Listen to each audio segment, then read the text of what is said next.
भूत प्रेत को लेकर सभी के मन में अलग अलग विचार होते हैं। कुछ लोग मानते हैं तो कुछ लोग नहीं मानते।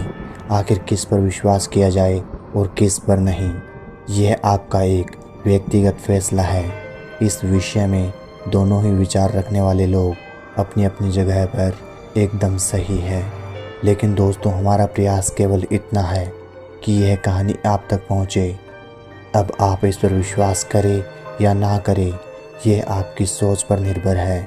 लेकिन इस कहानी को विस्तार से जानने से पहले मैं आपका दोस्त सतवीर आपसे यह कहना चाहूँगा कि अगर आपने हमारा चैनल अभी तक सब्सक्राइब नहीं किया है तो जल्दी से कर लें और साथ ही बेल आइकन को भी ज़रूर दबाएं।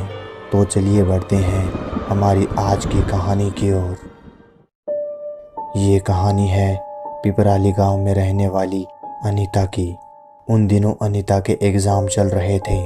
अपनी सहेली के घर पढ़ने जाया करती थी कि पास ही के दूसरे गांव में रहती थी। अनीता के पास उसकी सहेली के घर जाने के लिए दो रास्ते थे। पहला जो रेलवे ट्रैक से होकर जाता था, जो कि शॉर्टकट भी था, और दूसरा बाजार का लंबा रास्ता था। लेकिन अनीता हमेशा बाजार वाले रास्ते से ही अपनी सहेली के घर जाया करती थी। ऐसे ही एक दिन अनीता अपनी सहेली के घर पढ़ने के लिए गई हुई थी कि उसे वहीं पर पढ़ाई करते करते शाम हो जाती है। अनीता अपनी सहेली से कहती है कि आज तो कुछ ज़्यादा ही देर हो गई। अगर बाजार वाले रास्ते से गई तो घर पहुंचते पहुंचते काफ़ी अंधेरा हो जाएगा। क्यों ना आज शॉर्टकट रास्ते से ही चली जाती हूँ। अंधेरा होने से पहले ही घर भी पहुंच जाऊंगी। तभी वो उस शॉर्टकट रास्ते से घर के लिए निकल जाती है। थोड़ी ही देर बाद वो रेलवे ट्रैक के पास पहुंच जाती है। जैसे ही अनीता रेलवे ट्रैक को पार कर रही होती है कि वो एकदम से रेलवे ट्रैक के बीचों बीच रुक जाती है कि तभी अनीता के गांव का लड़का विजय, जो कि रेलवे ट्रैक के दूसरी तरफ बकरियां चरा रहा था, चिल्लाते हुए कहता है, अनीता वहाँ से हटो, ट्रेन आ रही है, जल्दी हटो। तुम्हें दिखाई नहीं दे रहा? ट्रेन आ रही है, हटो, जल्दी हटो। मगर उधर अनीता को ना ही विजय की आवाज़ सुनाई दे रही थी और ना ही ट्रेन आती हुई नज़र आ रही थी। विजय लगातार अनीता को वहाँ से हटने का इशारा करता रहा, लेकिन अनीता पर उसका कोई असर नहीं हुआ। लिहाजा विजय पूरी तेज़ी से अनीता की तरफ दौड़ता है और ट्रेन के आने से पहले ही अनीता को ट्रैक के इस पार खींच लेता है। जैसे ही विजय अनीता को खींचता है तो ट्रेन झट से निकल जाती है। अनीता अचानक ही ट्रेन को देख इतना डर जाती है कि वह डर से कांपने लगती है कि तभी विजय फिर से चिल्लाते हुए बोला कि तुम्हें सुनाई नहीं दे रहा था?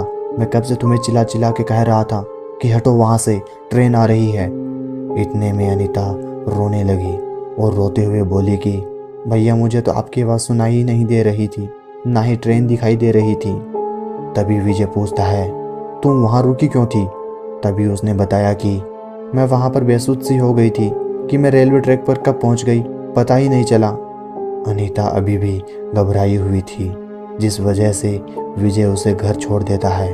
घर पहुंचकर अनीता ने अपनी आप बीती अपने घर वालों को बताई, जिसे सुनकर घर वाले बेहद घबरा गए। फिर जो बात अनीता के घर वालों ने उसे बताई, जिसे सुनकर अनीता के होश उड़ गए।